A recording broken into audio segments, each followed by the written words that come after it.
Okay, I think we can start. Um, the last time, the last session, we ended that session with the discussion on annotation. And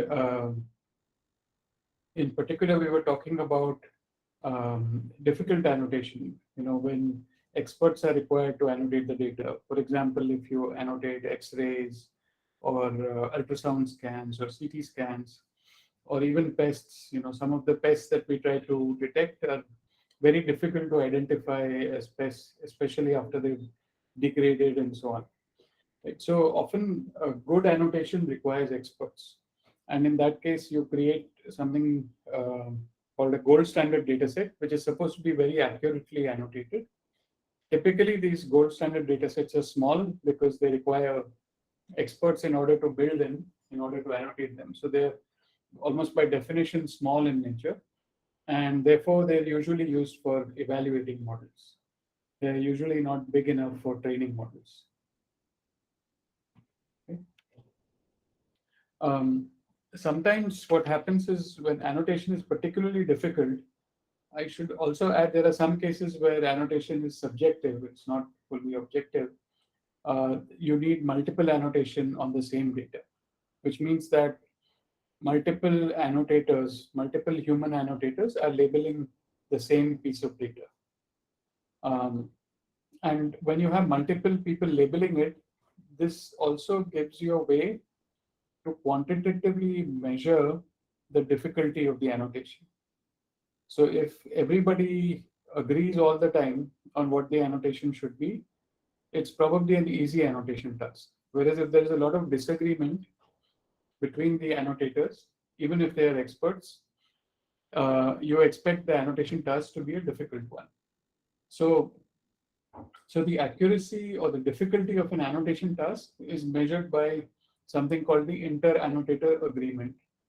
The higher the inter-annotator agreement, the easier is the annotation task. Makes sense, right? Now, this has nothing to do with the accuracy of the AI model as such. This has nothing to do with the AI model. This is just labeling data. And some data are easy to label, some data are difficult to label. For example, um, if you want to, say, develop a screening or diagnostic for TB, you do a TB test, and assuming there's a standard way to do a TB test, let's say a CBNAT test, then you know whether the person has TB or not. So in that sense, labeling is not subjective. It's not dependent on who is doing the TB test. Whereas, for example, labeling features in an ultrasound video may be a difficult task because two radiologists may disagree on what is a feature or what type of feature it is. So it's really the agreement between different labelers or different annotators that measures the difficulty of the task, the extent of agreement.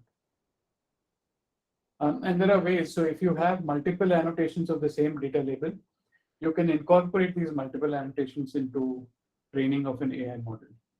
And the various ways to do it, you don't need to worry about them too much.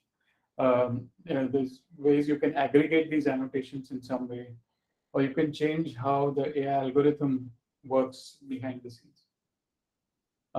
Now, generally, the goal of having good annotation is to improve inter-annotator agreement.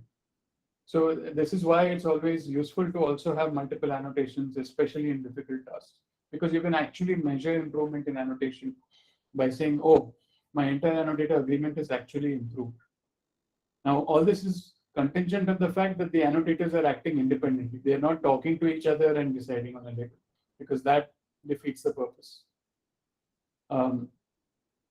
So in order to improve inter-annotator agreement, it's often useful to codify the entire process of annotation. So write it down. This is how we're going to annotate it. This is what we mean by a positive label. This is what we mean by a negative label. This is what we mean by a pest. This is what we mean by a non-pest. These are the features we look for when we label. Again, this has nothing to do with the AI model at all. This is just a process of labeling data, which will later be used in the AI model for training. Okay. And you have to do this annotation in a way that makes sense in a real world context. I mean, the annotation cannot be divorced from a real world context, right? since eventually that is what the AI model is going to try and predict.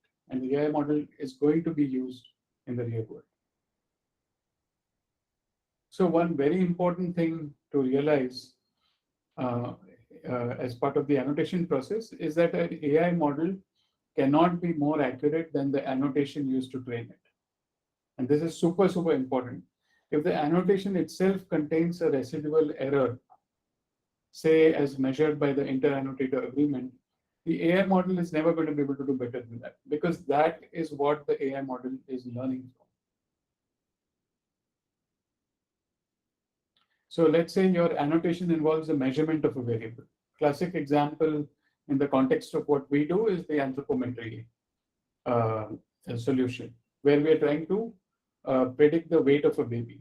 And the label data that goes into it is the actual measured weight, right? The labels are the measured weight. So you're measuring a variable which is weight. The error in this measurement, so if you can only measure that weight up to 200 gram accuracy, for example, then that's the minimum error for the AI. The AI cannot be below that error, because that's exactly what it's learning from. So, and that's what I've illustrated. If the measurement error on baby weight is 100 gram, you cannot expect AI trained on that data to have sub 100 gram accuracy. Okay, I'll pause here for questions. I have a question. Yes, Malan. For LPA, Yeah. we have given this annotation work to labeler. Correct. How are we sure whether they have worked up to the mark? Dr. Anand, he's the expert. So he's verifying these annotations. Right, so this is the other way. So we have multiple labelers. It's a good question, because we have a situation in LPA where you have one annotator who may not be an expert, and then you have another annotator who is verifying these annotations and is an expert. And in those cases, you can't just pull the annotations of different annotators. You have to trust the expert more. So we have given a couple of thousands of strips to the labeler, Yeah. and out of them, certain percentages were verified by the expert. That was the Yeah. process we followed? Yes, yes. So that way you Okay. measure the error in your annotator. So assuming Dr. Anand has 0 errors, Dr. Anand being the expert here, assuming that his annotations are perfect, then relative to his annotations, you can measure the error of labeler. Okay, thank you. That's what we usually do. And then we say, suppose the labeler annotations are have an accuracy of only 80% with respect to Dr. Anand, then you can't expect that the AI will have accuracy greater than 80% with respect to Dr. Anand. Okay. I mean, if you can recall, what was the accuracy that labeler ultimately achieved? I don't know. I don't know the numbers. I think somebody in the But it was satisfactory. Someone in the LPA team may know the numbers. Okay, we'll ask later on. Thank you.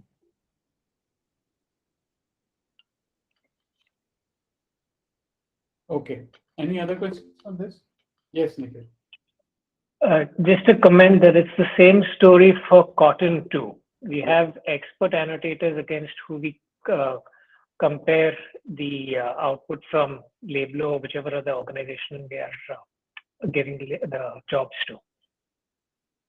Yeah.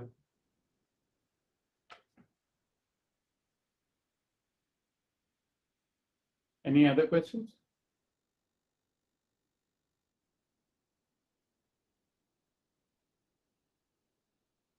Okay. So then I'll go on to the next topic. We've talked about data. We've talked about the importance of having labeled data for AI, for having high quality data, for making sure that we've talked about making sure that the data is representatively sampled. It corresponds to proportions found in reality, especially for evaluating AI and so on. Right? Now, there's another useful construct related to data, which is what we call metadata. And many of you may not know what exactly is metadata. So in very simple terms, metadata is data about data. What does that mean? And well, what it means is explained in the parentheses there. So let's say you're collecting data for a certain AI project. Let's discuss, for example, the pest management project, right, where we are collecting images of traps on which there are pests. And then we're labeling these images in a certain way. So we put bounding boxes that the annotators actually put boxes around the pests in order to label them. And then they count the number of boxes to count the number of pests. So this is your fundamental data for the AI problem. What is the metadata? The metadata could be, if you have an image, which farm did that image come from? Where was it located? What was the procedure used to capture this image? Did we use a regular camera? Did we use a phone camera? Who collected the image? Who took the picture? When was it taken? At what time? Right? What time, what day, and so on, date and time. Which set of images does it belong to? You know, is it part of a data collection process where, where there was a bunch of data collected in a certain way, and then what was that process? And often you're also interested in why was it collected. So this set of sort of variables about the data, which capture what is this data about, when was it collected, where was it collected, who collected it, how was it collected, which process was it part of, and why it was collected. This entire sort of set of items or features about the data is called metadata. And examples are exactly what I've described. You know, you have timestamps and location information on images, on image data that's collected, collector information, annotator information, cohort information, if it was collected as part of some cohort of data, the app that was used to collect it, what was the version of the app, and so on. And all this is called metadata. Metadata is not data that's typically directly used by the AI model, although it can be, but it serves a number of other purposes. So first, it helps you to index and organize your data, right? You can organize by time, you can organize by location, you can organize by many of these other factors that occur in metadata. You can use metadata to monitor data quality. So, so this is sort of, this is very useful, right? So suppose you find that a certain image is of bad quality. Then you can ask, oh, but this image is part of this batch that was collected between the 21st of Jan and the 29th of Feb. So let's look at all images that were collected between 21st Jan and 29th Feb from this location in Punjab, for example, and ask, are all of these bad?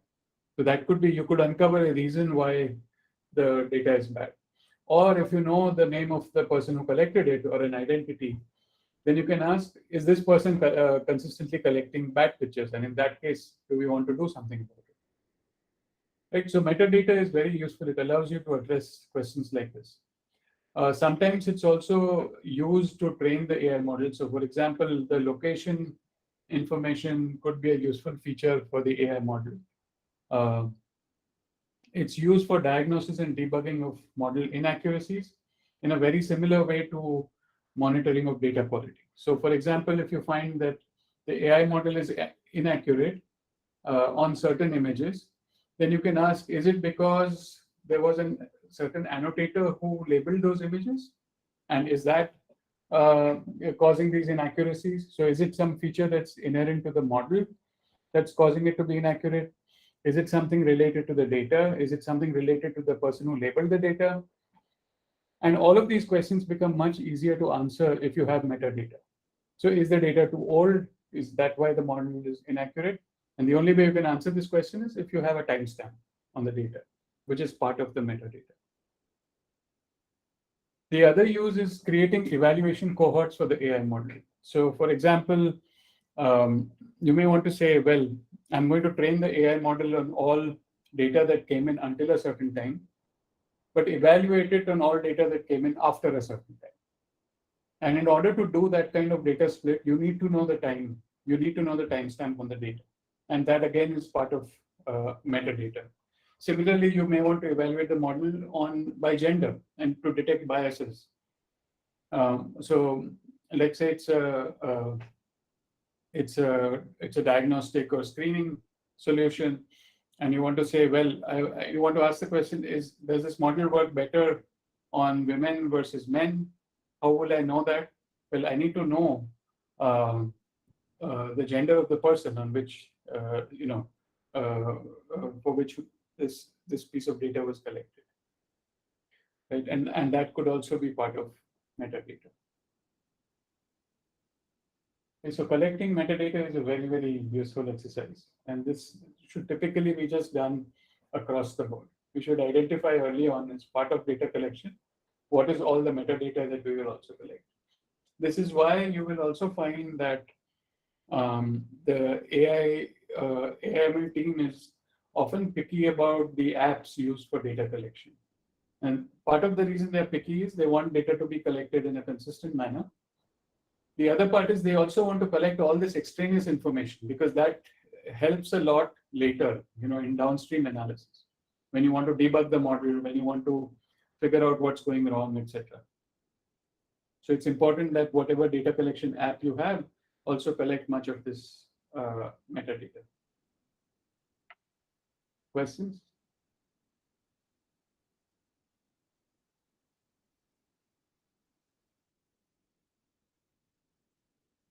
Okay. Okay. Now we get into some technical details, but these are again details that are useful for you to know.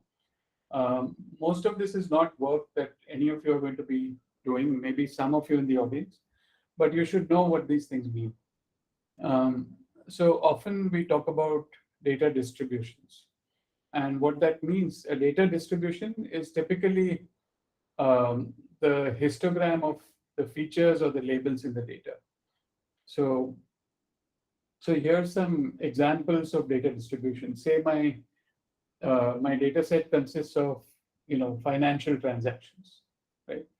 And I have a bank branch, I have a city, I have a customer type, gender, and so on.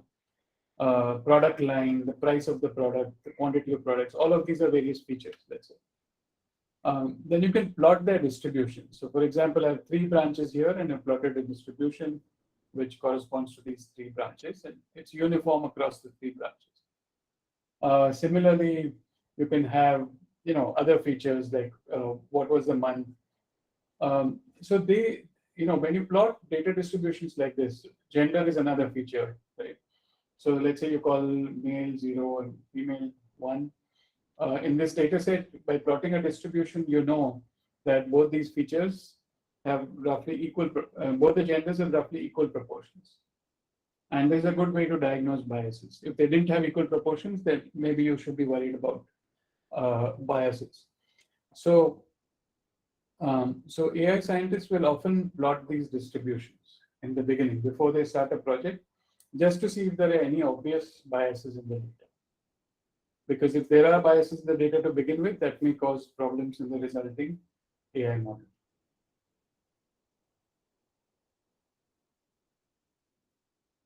The other important concept, and this is particularly important to understand now that we're getting close to deployment on various projects, is the concept of data drift. And data drift is something that happens when the distribution of your data, the distribution of your features or labels changes with time or changes across locations and so on. Typically, it is changing, changes that happen with time. And this kind of drift can occur in features, labels, or the mapping from feature to label. So if you're mapping, if your correlation between feature and label changes with time, you could have a situation where in the year 2000, certain features were very correlated to a certain label. So for example, smoking may be associated with lung cancer. That association may have been stronger earlier, but now that smoking has gone down in the population, maybe that association is not as strong anymore, right? So if that mapping changes with time, or that correlation changes with time, it's called concept drift. Okay. Now, why is this important in building AI models? It's important because the model changes. So if if your data has drifted, then a model that was trained before data drift occurred will be different in terms of its actual parameters, in terms of its actual accuracy and performance. It will be different from a model that was trained after the data drift occurred. Okay? And so the two models will have very different performance characteristics. So the new model will perform differently on old versus new data. The old model will also perform differently on old versus new data. And typically when data drifts like that, that's usually a diagnosis for changes in model performance, and you typically have to retrain the model on new data when data drift occurs. So data drift is one of the standard post-deployment sanity checks. So there's various methods, various mathematical methods to do this in an automated fashion to actually detect whether there is a data drift or not. And there are various standard tools also available, software tools to detect data drift. But the main, the basic idea is that once drift has occurred, you typically need to retrain the model because you will see a dip in performance of the AI model. And that's a good signal to start retraining the model. Questions? Yes, Nikhil. Alban, can you talk a little bit to how you would identify that the data has drifted? For example, once the model is already out there in the field. Yeah. So, so two things. Let's say you're looking. So concept drift is difficult, but concept drift is something you identify through a negation process. So let me explain. So the first thing you check for is you have data coming in, and your model is doing inference on the data and predicting a limit, right? So you have a bunch of features that are input to the model, and you monitor the distribution, the probability distribution or histogram of each of these features. And this is shown in these examples here, right? So let's say you have feature 1, feature 2, feature 3 in the 3 rows. And you find that after deployment, these distributions have changed. You can see that they visibly changed. There's some automated piece of software that tells you that a data drift has been detected in the features because the distribution has changed. It's usually a statistical test that tells you whether the distribution has appreciably changed. You can do the same thing with labels. The only complication with labels is that you have to label the data. So what you should be doing is periodically sampling the data. You can't label all the data that comes in because that would defeat the purpose of the AI. What you do is sample a small portion of the data, label it, plot a distribution of the labels, and look at how that changes with time. If it's changing with time, then you have a label drift problem. Now, if you have neither a feature drift, nor do you have a label drift, but you're also tracking the performance of your model in terms of accuracy, and your accuracy has gone down, then you should suspect a concept drift. Concept drift is one of the harder things to treat because if there's a true concept drift, your features will not have the same correlation to the label as they used to. So you can't really solve that problem by simply retraining the model. What you have to do is then reversion the model, meaning experiment with either new algorithms or new features or a combination of the two. Is that, sort of a long-winded answer, but I don't know if that makes it clear. Yeah, that helps.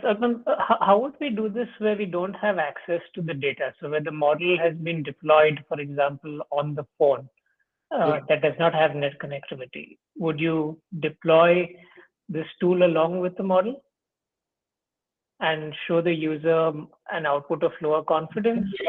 This can be done in post, Nikhil. So if there's a way to sync the data back to a central server, even if the inference is offline, if it's stored temporarily on the phone and then synced back to a central server, you can do the data drift analysis in post processing. That can be a completely offline analysis. Right, but if you don't have a way to get the data back, is there some way you can represent this to the user? Yeah, so this piece of software to detect data drift is very lightweight. You can deploy it on the phone also. It's just that you may, so it's sort of like a federated deployment where you'll then have to do some aggregation later from the devices. Because let's say different devices, some of them detect a data drift, some of them don't, and they all have limited data, then you have to have a large enough sample to have evidence of data drift. So in some way, at least you need to collect back the aggregated histograms, if not the individual data points. Okay. I think JK has a question too. Yes. Yeah, Alpan, I just wanted to check with you. Take a minute. Sorry, JK can't hear you. Sorry, there was a resound echo effect. Alpan, I wanted to check with you. This data drift identification should come from domain knowledge or from the data No. scientist, or is it a combination? No domain knowledge. This is purely a data analysis issue. You're actually just mathematically analyzing the histograms. Understood. So I'm just trying to draw a parallel. When COVID occurred and we collected a tranche Yes. of data from Yes. Nikshay, Yes, I know what you're getting. Yes. yeah, clearly saw LFU rates were Yeah. drifting from the original thing. So can we call that as a data drift? Yes. So, okay. So now I know where your question is coming from. So actually detecting the data drift is a purely mathematical operation that doesn't require domain knowledge. But identifying the cause of the data drift may require domain knowledge. Understood. And that's exactly the COVID thing, right? So when you had COVID, a lot of the features in Nikshay data as well as the labels changed. Correct. And that you can detect you can detect change because the features and the labels are mathematical quantities, they're sort of numbers. You can detect changes in those quantities, in the distributions of those quantities. Understood. But then we would come back to you and ask, hey, I found there was a big change in the Nikshay data. Do you have an explanation? And then the domain expert might say, yeah, because there's COVID. That's decreased. Let's change something fundamental about the data. So if you want to know the cause of the data drift, you do require some domain knowledge or on-the-ground knowledge of what's going on. Understood. So this data drift can be coincidental as well as statistically significant. Two varieties will be there, Alpan. Yeah. The value you just usually you do a statistical test to see if there's a significant drift. Okay. And you can see an example here where there's a p-value and so on. This is just, for those of you who know statistics, others don't need to worry about it, nothing important. Those of you who know some statistics, it's just telling you whether the two distributions are significantly good. Okay. More different there. Yeah. Understood. Should I be worried if the statistical part is showing a clear data drift, but my models are at the same level of performance? Is it a spurious? That's a good question. That's a good question. So you don't need to be worried typically until the model actually, the performance is degraded, because statistical significance often tends to be a harsher criterion. Like if you have a lot of data, then even small changes in the distribution will be labeled as statistically significant, right? So you typically don't have to worry unless there's a real performance dip as well. Understood. So whenever we talk about data drift, is it always a deleterious thing, or can it have pleasant surprises like the model suddenly starts performing better? ऐसा scenarios भी रहता है क्या? Yeah, no, that can happen. That usually happens when the quality of the underlying data changes as well. It's not just drift, but the actual quality of the data. But yes, that can happen. Thank you, Alpan. Alpan, this is Shekhar. This is maybe a little more of an engineering question, but also domain. Just as an institute, some of the metadata that you mentioned, such as lat long or position. Position is always a latitude and longitude, yes, or timestamp, or some other pieces. Should that not be a quasi standard that we actually need to always gather? We should not even have a single instance where we do not have this basic set of attributes. It should be just part of our basic existence. Does that make sense? Totally. I mean, wherever possible. So there may be some projects like IDSP where the raw data originates in web crawls. It may be very difficult. I mean, timestamp is probably easier, but the location stamp may be difficult. I don't know. Yeah, I understand that. That may be a website location. Yeah, Yeah. it's not semantically meaningful also at some level. Yeah. But I mean, wherever we do individual stuff, yeah, the location will be revealed through content, but then that's not metadata anymore. It's actual data. and another question is, you mentioned some software tools, but this whole idea of doing some basic level of analysis on data, is that highly automatable or is it still a fairly manual effort? And what's the thinking? Should it be manual? Can it not be automated? If you have 10 columns, you've got 90 combinations or 100 combinations, just run everything across brute force. Does that make sense? What is the perspective on that? Yeah, so detecting data drift is highly automated and should be automated. In fact, there should be a regular cron job that runs once a week or something, depending on the context.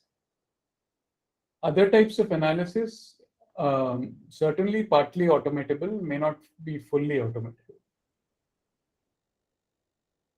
I'll come to other types of analysis in a few minutes.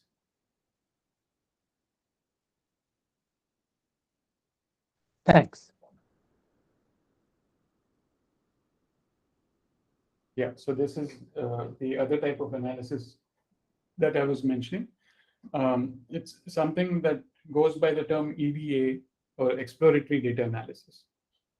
So EDA is really the process of just analyzing a data set in order to understand it. It's a pre-modeling thing. So even before you start AI modeling, it's generally considered good practice to analyze your data. So in the AI community, often people say, the best sort of applied AI folks are those who stare at their data for a long time. And staring at data doesn't literally mean just opening it on a screen and looking at it, although that is also a very important part of it. But also doing basic analysis, Excel type analysis. And typically this analysis is open-ended and exploratory. As I mentioned, some parts of this can be automated, and there are a number of tools, especially in R, for example, that make it easier to do much of this analysis. So one part of EDA is something we already talked about, which is visualizing data distributions, actually plotting histograms of each feature in your data. Remember that each feature is a numerical value, so you can actually plot these histograms.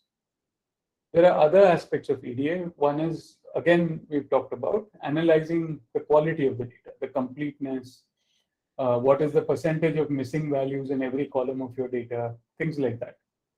Computing summary statistics. What are summary statistics?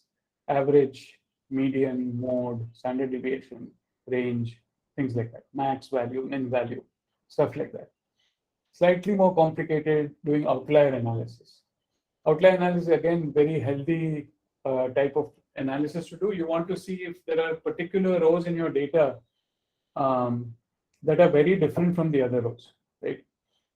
And if they're very different, then there may be an underlying reason, either that there was some error in collecting the data, in which case you don't want to include that row in your model, or there could be some deeper reasons that you may identify by doing this analysis. So outlier analysis is also an important piece of this. Looking at how many columns are categorical data, how many columns are actually continuous numerical data. By categorical data, I mean the data exists in the form of categories like red, blue, black, colors, or male, female, gender. That's not really, fundamentally that's not a number, it's a category,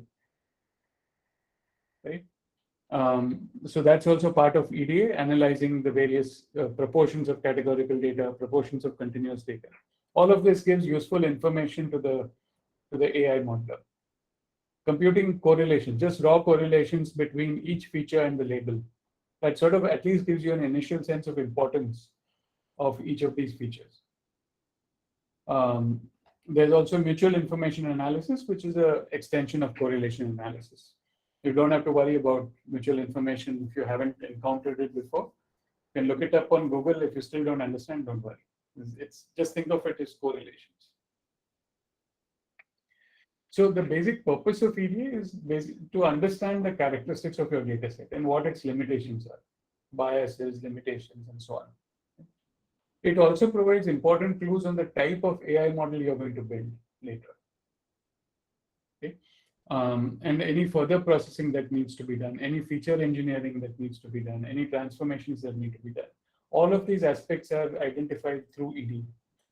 And if you have metadata, you should also analyze your metadata in the same way. Look at distributions, compute correlations, compute summary statistics, look at missing metadata, and so on. Yeah. Alpan, Yes. this aspect, just a question, a Yes. couple of questions, in fact. One stems from LFU, and the second is a general question. So I'll ask the general question first. This type of analysis, at least at a very commonsensical manner, while it makes sense for the AIML folks and the data folks to do it, there's a lot of domain involvement in it, isn't it? Yes. Yes, there is. I mean, well, how should I put it? It's good for the domain experts to do it if they can, because it then also reveals to them, various limitations in the data. They might say, oh, but this, from my domain knowledge, I know that this feature should be there in the data. Why isn't it there? Right? Why is 90% of this very important column missing?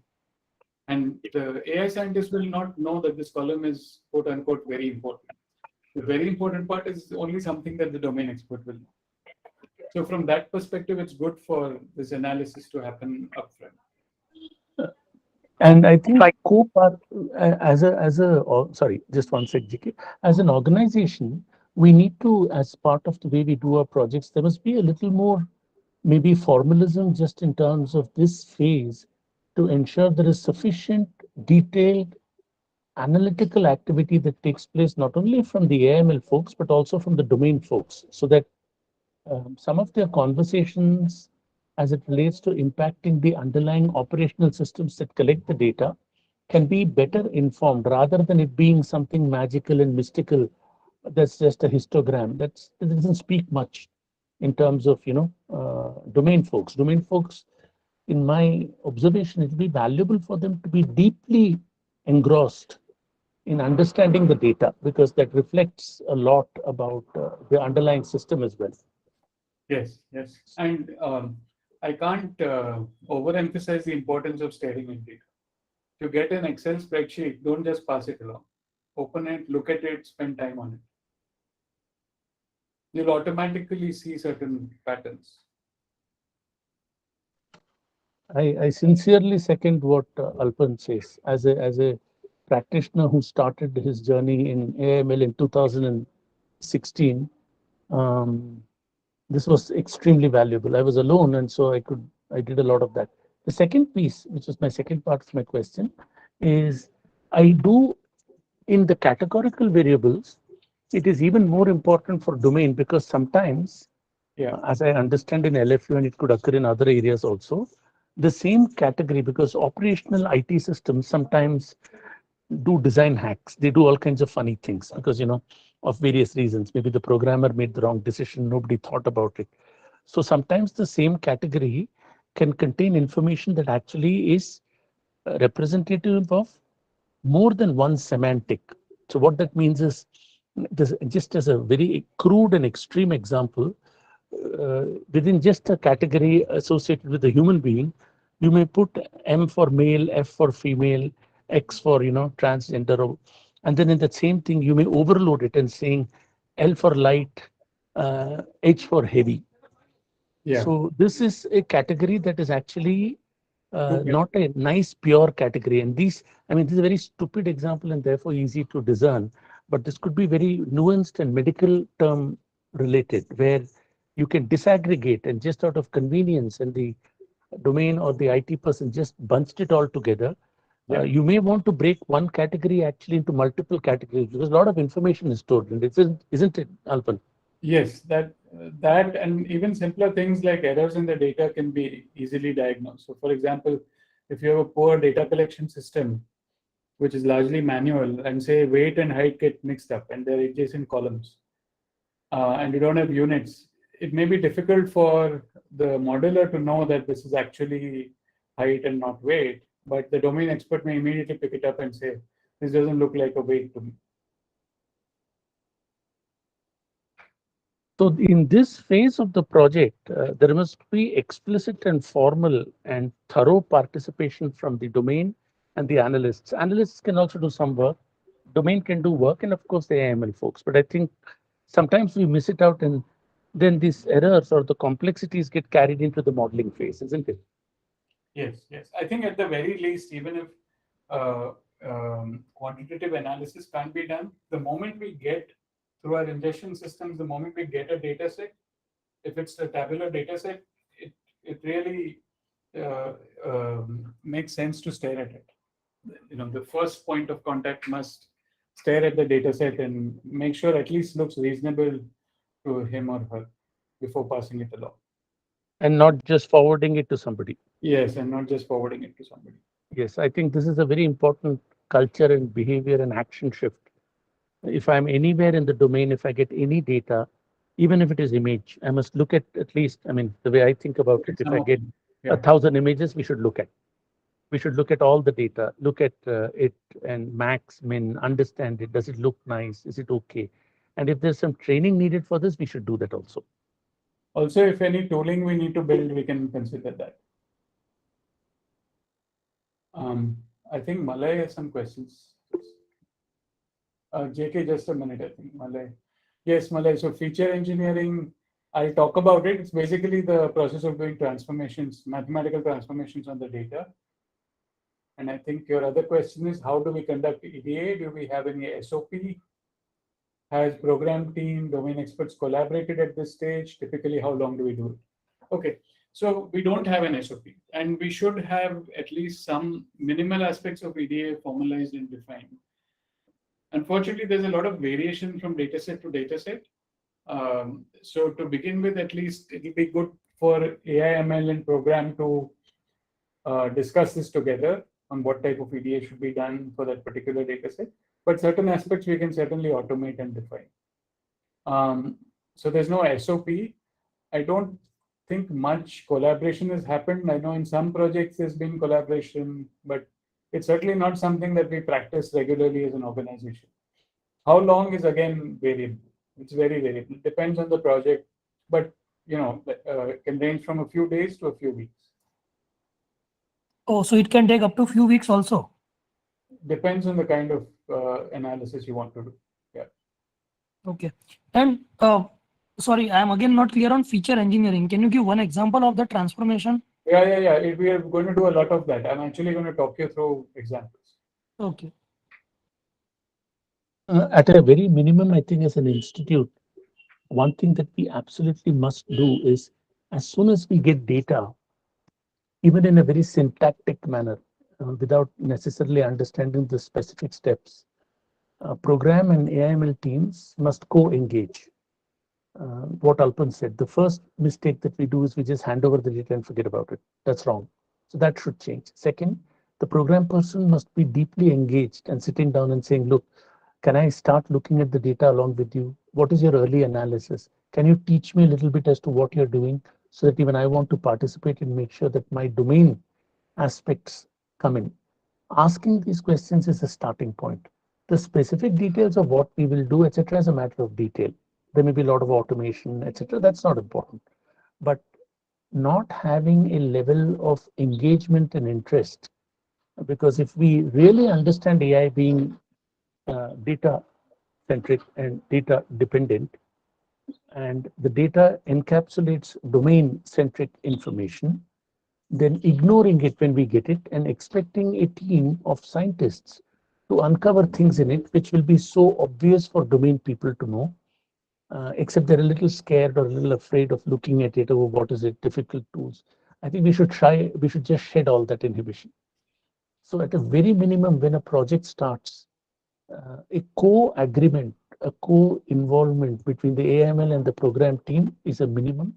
And both of them should come to a certain level of agreed upon consensus or disagreement, saying that, yes, we have seen this fairly closely. I also understand it from a program. I also understand its implication from an AML. This is the change in culture that we must bring immediately. So even in a retro manner, specific teams, LFU, if a program person is involved in LFU, it would not be wrong for you to gain an understanding of the data.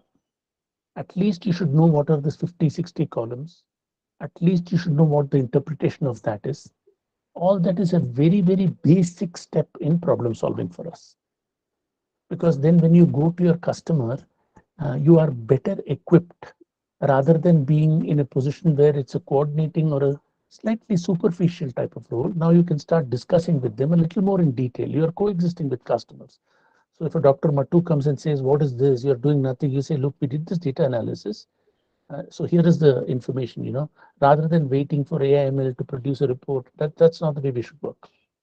You should know it intimately. So you can then tell him, look, there are 17 columns. 12 of them are like this, 6 of them are like this. There is a problem here. We are solving this. We are doing this. I am not saying we are not doing all this activity. It is just if it happens, it's a happenstance. It's not the way we work. So I think that's a fundamental shift that we will do almost immediately. Sorry, go ahead with the question. Yes, JK. JK. Yeah, thanks, Shekhar and Alpan, for this valuable reflections. I'm very pleased to share with the team that we have actually meticulously followed these approaches for both the LFE project as well as for the LPA project. For the LPA project, that was qualitative data in the form of images. Myself, Soma, and ML team have actually gone through 1098 images and making observations in a tabulated Excel column with regard to the various aberrations and anomalies happening. That was one thing. And there, the metadata importance that Alpan was talking about was very, very helpful in eliminating the edge cases while we actually run models for clean data.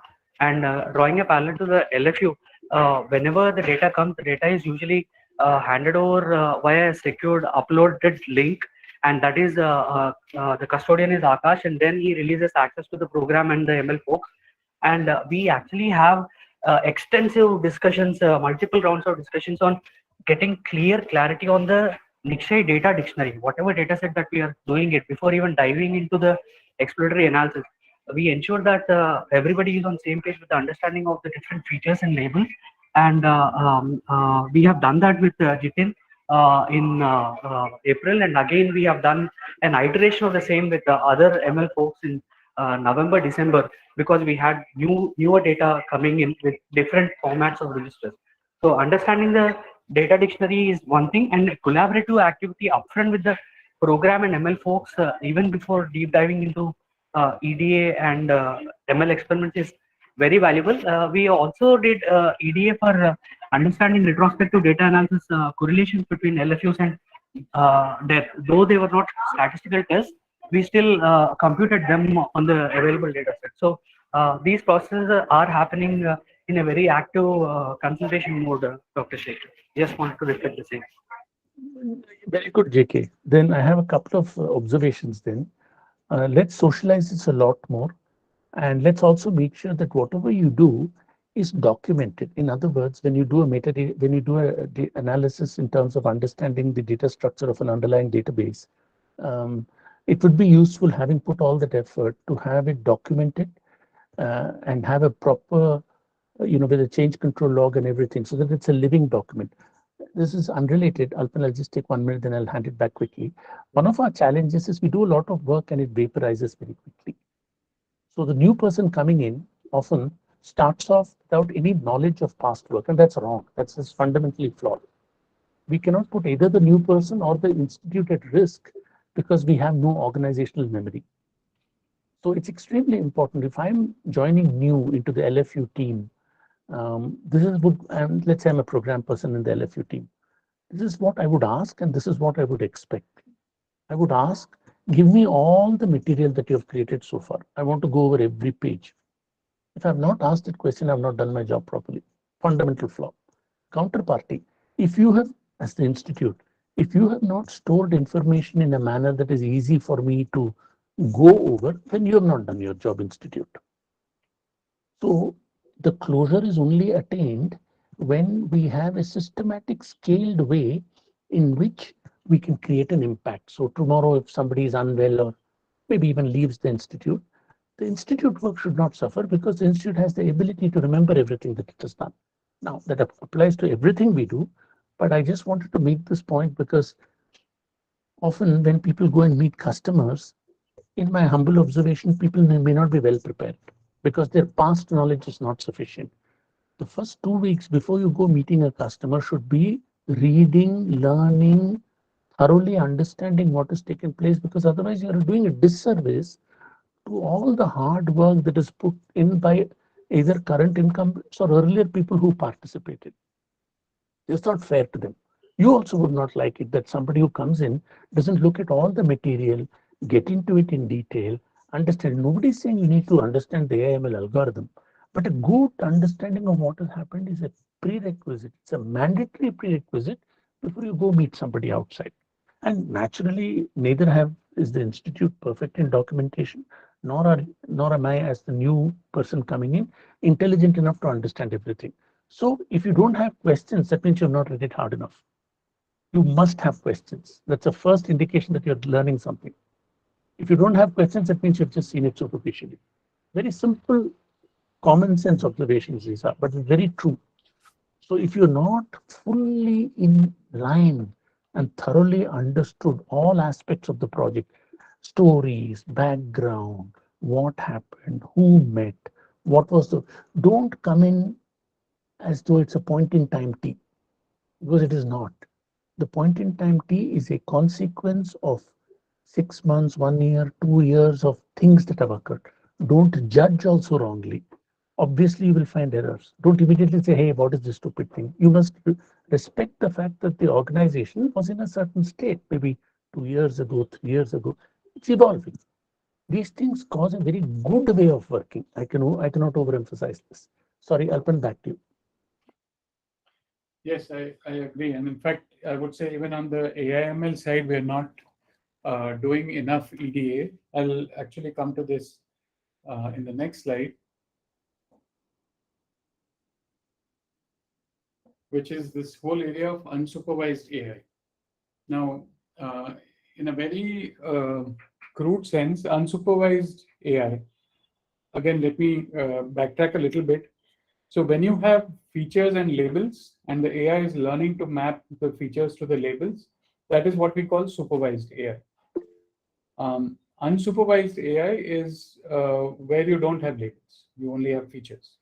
Okay, and the AI is trying to look for patterns among the features.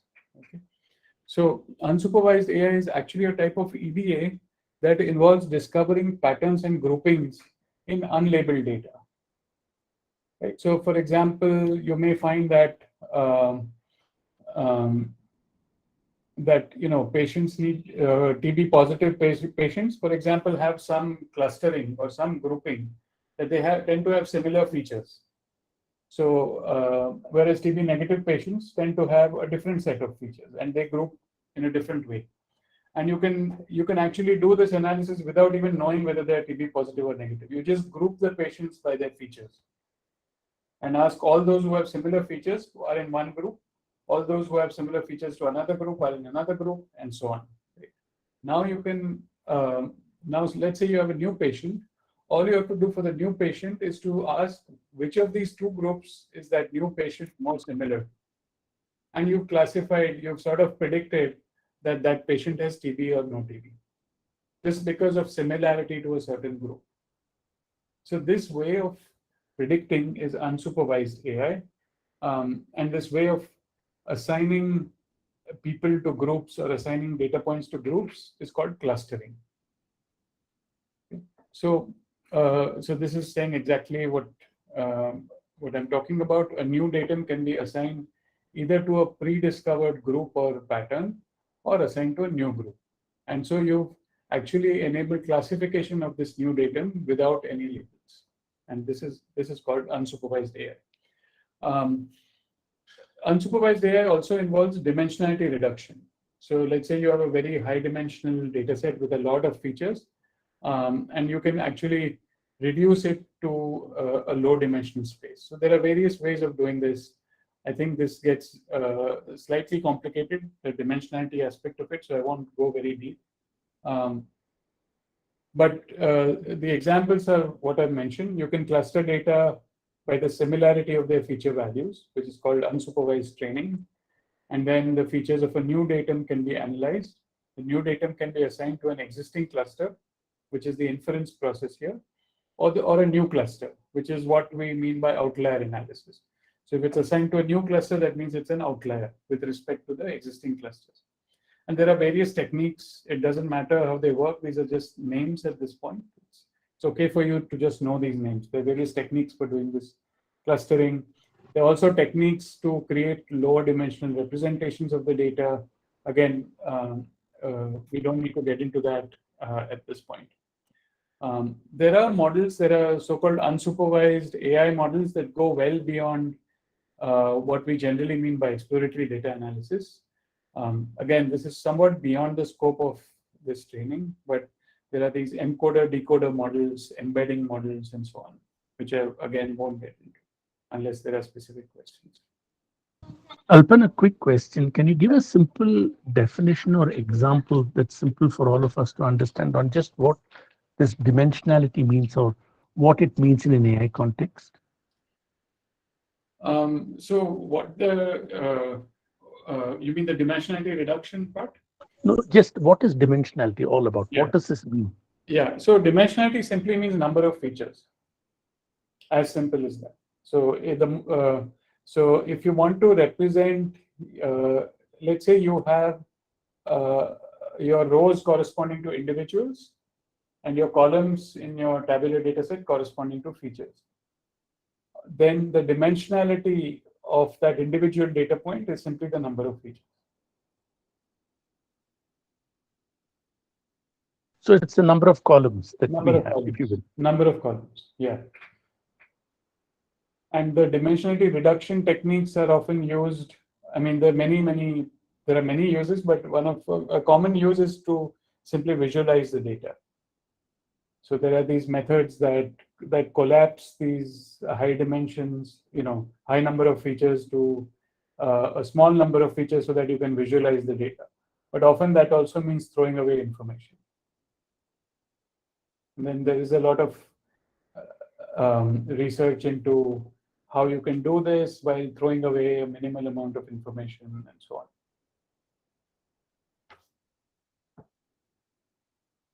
And we often hear of this term sometimes called the curse of dimensionality. Yes. In AIML. I mean, if you've done some reading, some people may have seen it. Yeah. So what does that mean? Well, that typically means that, so if you have too many features, and especially if you reach the point where the number of features equals the number of data points, so number of columns is equal to number of rows or exceeds the number of rows, then you typically get into overfitting type situations. Your model tends to overfit a lot. And if you look at these text-based engines and this high-flying, so their number of features or the dimension could be in millions, is it, or even billions? Yeah. So if you do I'm getting ahead of myself here, but if you do a standard one-hot encoding of words, let's say, and then your dimension is basically the size of your vocabulary, right? So if your vocabulary consists of 1 million words, then that's the dimensionality. But it's a very inefficient representation of a word, because it's a representation in which you have one and everything else is a zero. The remaining million minus one entries are all zero. So in this example, each column is the label of the column is that word, Yeah. And let's say in a sentence, you either put a 1 if that Yeah. word is there in the sentence, or a 0 if it is not. Yeah. So if you take the whole English vocabulary of Yeah. about 5 million words, Yes. so in a sentence consisting of 20 unique words, only 20 of them will contain 1. The remaining will all contain zeros. Yeah. And So that's the truth. it's a very, yeah, it's the curse. Yeah, it's a very bad representation of your data. It's too high dimensional. And a lot of compute, a lot of complexity is just a very complicated thing. Correct. Correct. Correct.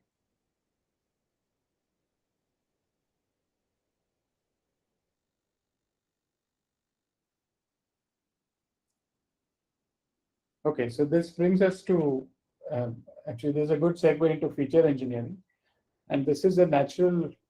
I wouldn't even actually say I wrote extension there, but in some ways it's a part of EDA as well. The idea behind featureization or feature engineering is to transform or encode. Encoding is a word that's often used in the context of feature engineering, especially when your features correspond to categories. The idea is that if your feature is a category, like a color or a gender or something like that, the transformation of a category to a number is often called encoding it. So this word encoding is used. The basic idea is that you want to transform or encode features in different ways to make it easier for the AI algorithm to learn. Sometimes you have to do it because the AI algorithm only accepts numbers. It doesn't accept categories as inputs. And I'll lead you through some examples of encodings.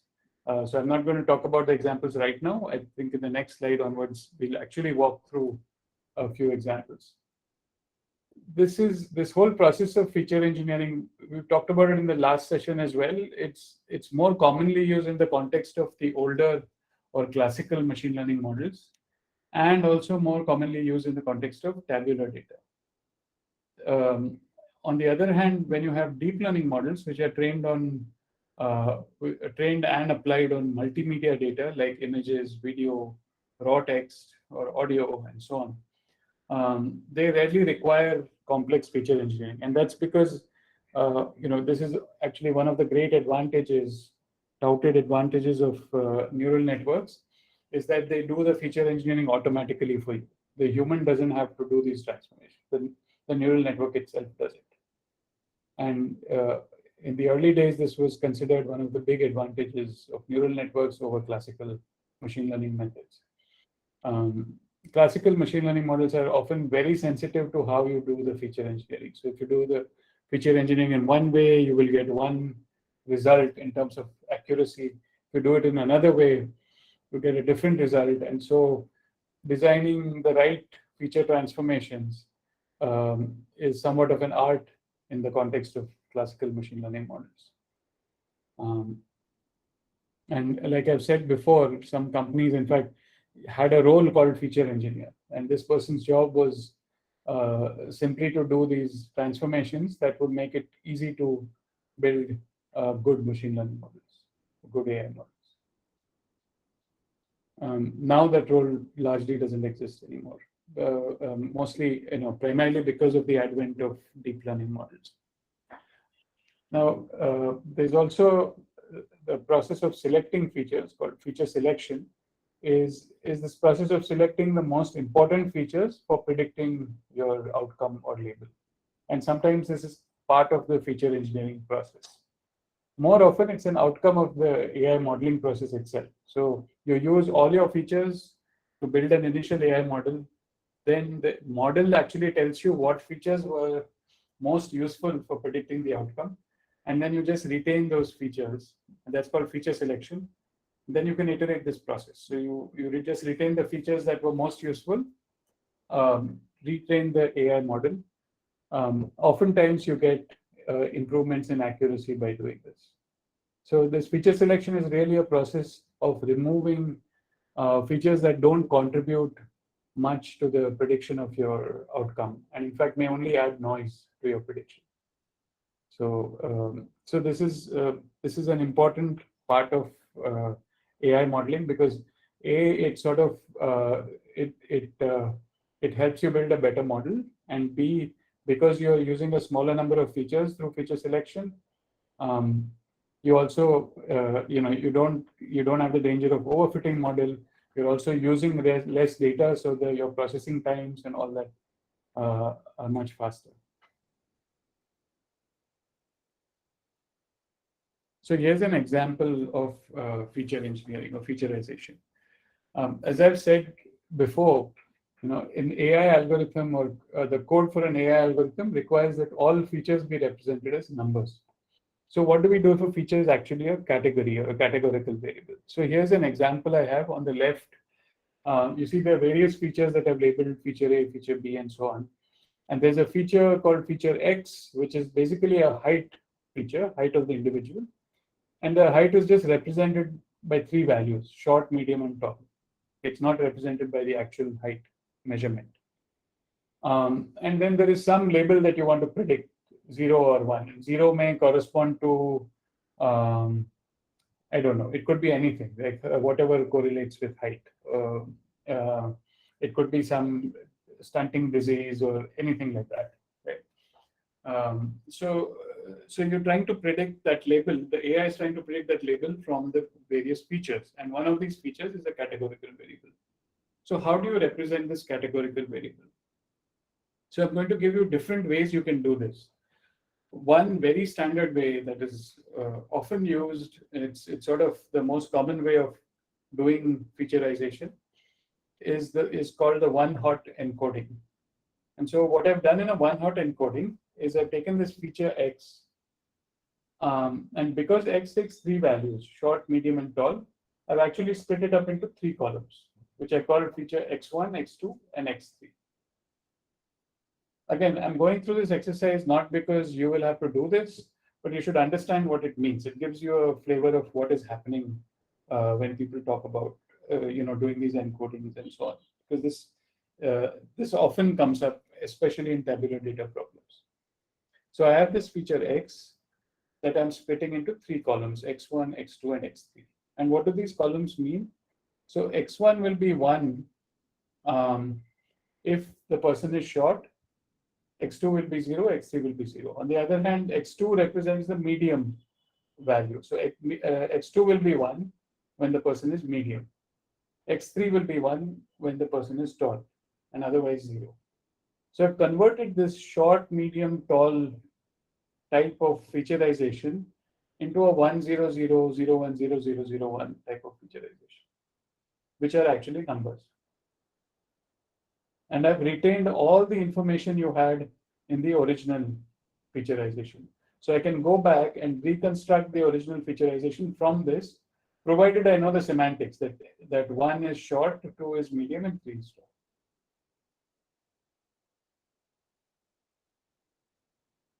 Is this clear to everyone? If you're not clear about this, please ask me at this point. Because whenever AML scientist says I'm doing one-hot encoding, this is what they are doing. This is something you should know. This is a very basic operation that's done on data. Why is it called one-hot? One-hot, it simply means that one of the columns is hot, the others are cold. So there's 1, 1, and Okay. It will help remembering. Yes, yes. And Alpan, there is a subtle concept that I just wanted to touch on. Yeah. A different way of encoding this could have been. I'm going to discuss different ways, Shekhar. Okay, no, just Yeah, simply could have been calling 1, 2, and 3. Yes, that's a good And point. why is that not So done? why do I not do that? Anybody, I would like to actually ask the audience. So instead of doing it this way, I could have simply called short 1, medium 2, and tall 3. And just had 1 column, right? 1, 2, 3. Why would I not want to do that? Why isn't that done? Any guesses? Would it be confusing if that was there across all the different features and 1, 2, and 3 meant different things? 0 and 1 clearly mean that something's present, something's absent. Well, partly right, but not quite. So is it like extending horizontal columns instead of creating a new variable and labeling it as a different class? Without getting That a will be more. not creating new, you're just replacing that X column instead of calling it short, medium, tall, and calling it 1, 2, 3 or 0, 1, 2 or something like that. So short could be 0, medium could Can be many other things apart from the height, right? Okay, if there is only one parameter like height, maybe you're converting into 1, 2, and 3. But if there are many more things which are cropping up in your model, then this approach might not be the best approach. Not quite.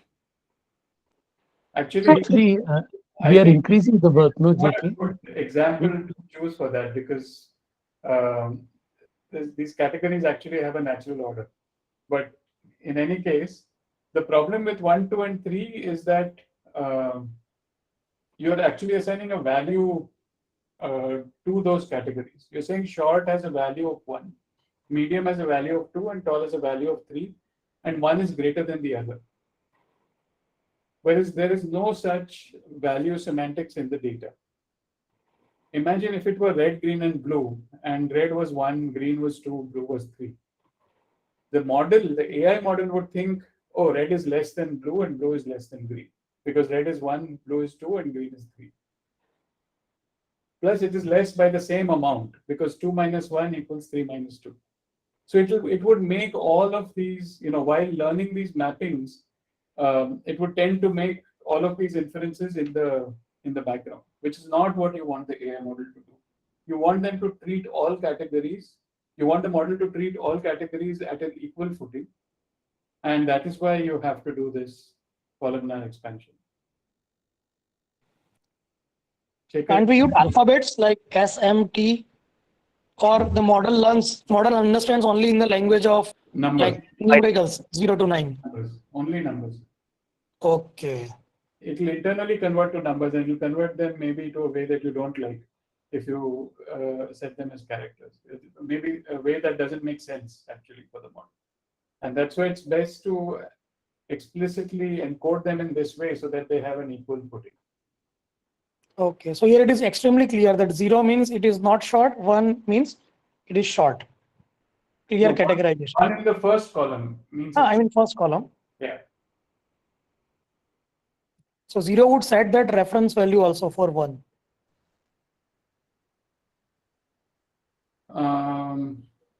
I'm not sure what you mean. I mean, in regression, we used to assign 0 as a reference value. I mean, anyway, let's do it. It's not really about a It reference. clearly demarcates two parts, short yes or no. Yes. So instead of yes or no, it is 1 and 0. Correct. Exactly. That's the input. Yes, Jay. I think the reason I brought this up is if you ponder on this one point, you will understand the fundamentals of ML, which Alpan has been kind of spending a lot of time trying to make sure we are clear, which is the number orientation. And also you will understand an important aspect, which is that you cannot artificially create numbers where the differences between numbers mean something, because it doesn't. The red, blue, green is very apt example. There is nothing, you cannot put it as 1, 2, and 3, because 3 is greater than 2 is greater than 1. Because the AIML only understands numbers, and it really understands big numbers, small numbers, different numbers, and it constantly analyzes that. In a different way, the way I often visualize AIML is each row contains, each row contains thousands of numbers in this infinite space that you can imagine in whatever way you want, colors, dimensions. And somehow it is able to look at this cluster of numbers representing something. It is able to identify that out of this myriad of like stars in the sky, it can look at these myriad of numbers and somehow get to understand that, oh, this thing means something. In order to provide it accurate information, you should not doctor those numbers. You should not bring artificial distances where none exists. You should not bring artificial ordering where none exists. You should be very careful about that. That is the reason it would have been easier to put one column and put it as 1, 2, and 3.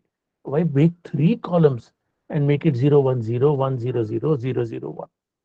The reason is because that safeguards the trueness of the representation of the world. you are not messing with it. And that's a very nifty way in which, or a very neat way in which AML scientists in the early part have figured out ways so that you don't destroy the any information content on the core. Even if it is small, medium, and large, we may feel intuitively, yeah, small is smaller than medium is smaller than large. But even there, you shouldn't mess around with that. Yeah, because you're also saying that if you do that, you're also saying tall minus medium equals medium minus short, which is not true. So,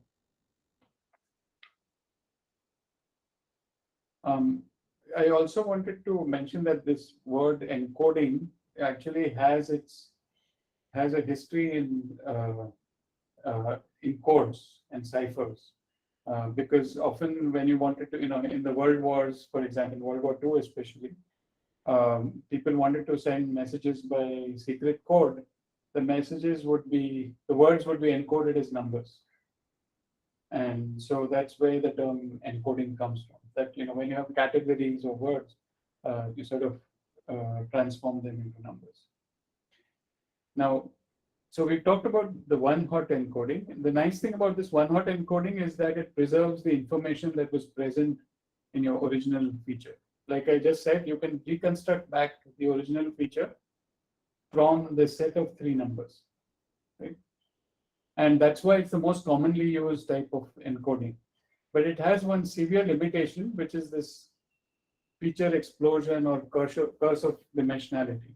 So let's say you had 100 features, they were all categorical. This is actually one of the problems we faced in LFU. Let's say you have 100 features, they're all categorical, and let's say each feature has 30, 40 categories. Let's say 30 categories.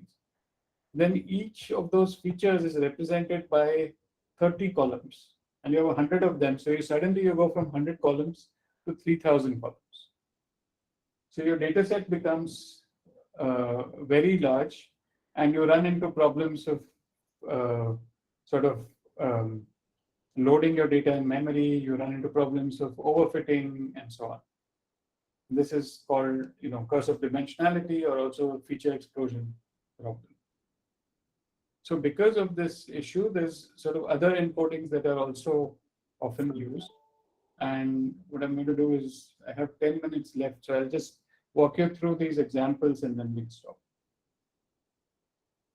So this is something called a normalized count encoding.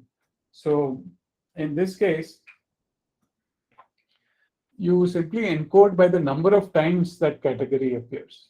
Right? So you give more importance to categories that appear more often. You give less importance to categories that appear less often. So in this case, for example, the category value short appears 1, 2, 3, 4, 5, 6 times in the data, 6 times in that column, out of a total of 12 entries. And therefore, I just replace short by the number 6 over 12, or half. Again, short is 6 over 12. Medium occurs 4 times in the column, so I replace it by 4 12s, which is 1/3, and so on. Right? Tall occurs just twice, so tall is 2 over 12. So here you are treating, you're basically weighing each category by the proportion of times it occurs in the data, which is also a fair thing to do. Basically, if the category occurs very rarely in the data, you really want to discount it. You don't want to use it for learning mappings between features and labels. And that's what this tries to represent. Again, this is part of AI experimentation. People will experiment with different types of encodings in order to see which one gives them the highest accuracy for the resulting AI model. Now, the advantage of this encoding is that it doesn't increase your number of features. You still have only one feature column. This column is replaced by that. But it doesn't preserve information. From this, you can't reconstruct the original encoding, especially if you have 2 categories that occur equally frequently in the data, then they will both have the same feature value. You're not going to be able to discriminate between the 2. So you lose information in this process. And this type of model will tend to give similar predictions for categories that occur with similar frequencies for the same reason, because essentially you're just replacing that category with a number corresponding to how many times it occurs in the data set. Is this clear? Questions? So this is called a normalized count encoding.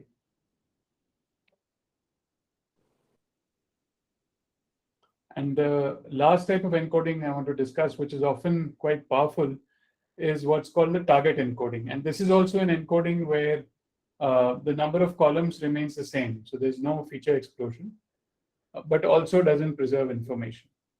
So in this case, you look at each category value and ask how often does that value correspond to the label 1. So in other words, you're directly encoding a correlation between that category value and the label. So for example, if you look at all occurrences of short, right? The first occurrence of short has a label of 0. Second occurrence has a label of 1. The third occurrence has a label of 0 again. Fourth occurrence has a label of 1. Fifth occurrence is a label of 0. Sixth occurrence has a label of 1. So out of the 6 occurrences of short, 2 of them correspond to a label of 1 and 4 correspond to a label of 0. And so I encode short as 2/6 because there are 2 1s and with the remaining are zeros. Similarly, the medium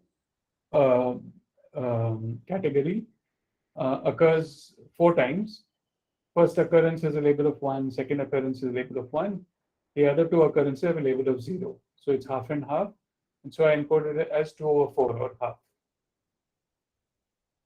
The category tall, both occurrences of tall have a label of 1.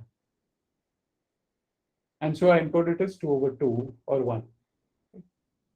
And the nice thing about this encoding is you're directly telling the AI that this, when you see tall, you're much more likely you should be much more likely to predict a label of 1. And you're directly putting that into the encoding. Okay? And you should only do this with training data. Yes, Sanchika. So also, how is the label decided? I mean, I noticed that for first occurrence of short you gave 0, and for first occurrence of medium you gave 1. Sorry, can you repeat the question? Yeah, no. My question is, how are you labeling it? So I noticed that for the first occurrence of short you gave it as 0, and for the first occurrence of I didn't give it. So this is your data. I'm just saying, the labels were given to you with the data. okay. There So are there many- is no logic as to how it There's is. no logic. This is the data. This is what the AI has to learn the mapping between all of these features and the label. The label doesn't correspond to this feature at all. I'm just looking at what is the correlation. The first occurrence of short is 0. Second occurrence happens to be 1. Third Oh, occurrence is 0. Fourth occurrence 1. Fifth occurrence 0. Sixth occurrence 0. So the number of times is 1 is 1/3 of the times it's 1. So it's 2/6 or 1/3.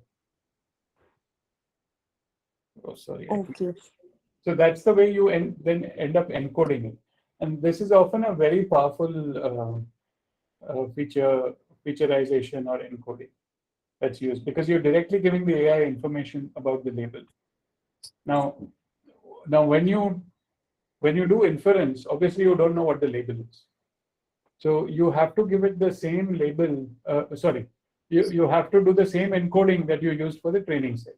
So if short corresponded to 2/6, then whenever you see a short in your inference data, you should encode it as 2/6.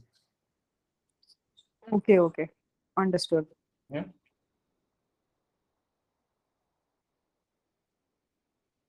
Questions? But here, won't it quantify like 2/6 is lesser than 2/4? Yes. But here that information is important here. So 2/6, let's just go to the extreme example. So tall, in both cases that tall occurs in the data, your label is 1. And your AI is your encoding is capturing that. Right? 2/2, which is 1, is greater than 2/6, which is simply saying that when this category occurs in your data, the tall category, you should try and predict 1. And in the previous example, can you go to the previous slide? With the previous slide, this has nothing to do with the label at all. This is just counting the proportion of times it occurs in the data. It's a different type of encoding. So here won't that be affected, like 6 by 12 is more than 4 by 12? So that also, but it's a meaningful, it's a meaningful ordering. Here Acha. it's ordered by the proportion of times it actually occurs in the data. If something occurs very rarely in the data, this feature just downweights it. So sometimes what people do is they create these multiple types of encodings and include all of them as separate features. Because each type of Okay. encoding captures a different set of information. Okay. So this is part of the whole experimentation process when you hear about, AI scientists experimenting with different types of models. This is part of it. It's not just the algorithm. They're also experimenting with different ways of transforming the data. And that's the message I wanted to convey by walking you through these examples. So let's just do a quick recap, and this is a good place to stop. We'll do a couple more sessions next week. So first we talked about annotation. Again, reminder, good annotation is one of the most important aspects to building a good AI model. When the annotation is complicated, you need experts, and you also need high inter-annotator agreement. So multiple annotation is good when the annotation is complicated. Annotation is a very rigid bottleneck for AI. So no AI model can be more accurate than its annotation. Okay, so that's why it's very important to have good annotation. Then we talked about metadata, why it's crucial for both evaluating the data as well as the model, the AI model, and debugging errors. We talked about data distributions as, visualizing data distributions as being a key aspect of understanding data, and it's part of EDA. We talked about data drift as a way to understand why a deployed model is not as accurate as it was in the past. And then that's a basis for retraining of AI models. We spoke a little bit about unsupervised AI, which is a more advanced type of EDA in which patterns and clusters in the data are discovered. And it enables classification of new data by just exploiting similarity to existing data. Then we talked about feature engineering with examples from categorical data. Right? And finally, one advantage of deep learning models is that they rarely entail feature engineering. You just have to supply raw data to them, and the model in the back end finds the best transformations of the features that will work for the AI prediction task. So we'll stop there. I do have to go to another call, but I can spend 2 more minutes taking questions.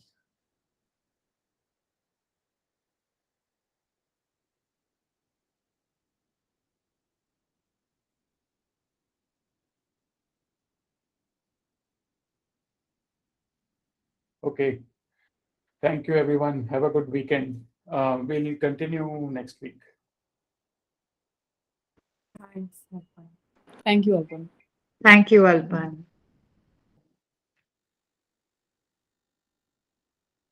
Thank you.